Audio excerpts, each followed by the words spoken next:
Hi, welcome to the weekly Epi update. I first want to clarify where these case counts come from. When you see the numbers on the dashboard, whether that's our cumulative case counts or that 5-day trend, those are residents and part-time residents of Eagle County. So those numbers do not include visitors that are just coming here for a short amount of time. They're only our residents or folks that are living here for that longer period of time, maybe a month or longer. So first, we get a lot of questions about that. Those are truly our residents. So the second thing I want to talk about are the trends that we are seeing. So we saw a tripling of cases in a 5-day period. So if you look at the dashboard, you'll see that's very similar to the trends we saw the second and third week of March, where our cases tripled. About 53% of those cases have an unknown exposure. That's concerning because that's hard for us to keep our eyes on the virus to find out where they're getting exposed, how we can prevent that exposure from happening, but also then isolating and quarantining them to prevent future spread.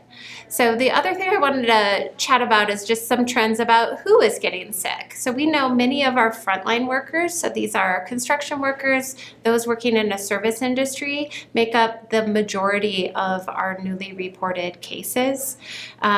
Likely that there is some type of exposure happening in the workplace, and then that exposure goes into their household and spreads to household members or other close contacts. So we need to do a little more digging to find out how do we prevent that exposure from occurring in the first place within those service industries.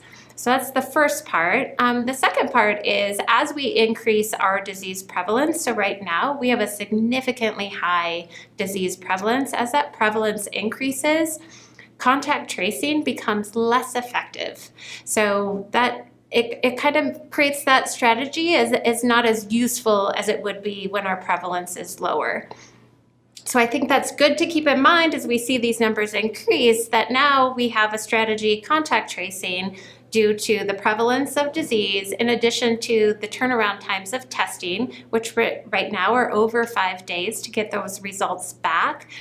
In addition to, we have a lot of cases that are not willing to talk with us to complete a case investigation or to give their close contacts so that we can further trace the contacts and quarantine to prevent further disease spread. So those 3 reasons are really challenging in contact tracing becoming effective in preventing the spread of illness.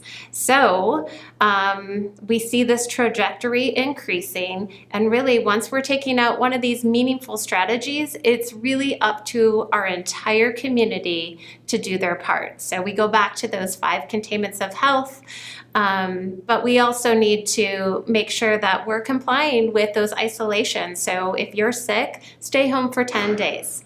If you have household members, it's really important that those household members are quarantined for 14 days to prevent further spread. And please, we would really appreciate it if you would follow up with public health so we can provide you further guidance to prevent the spread of illness. It's up to our community to decrease the spread of illness. I think we all know what to do. I know the hardest part is actually doing it.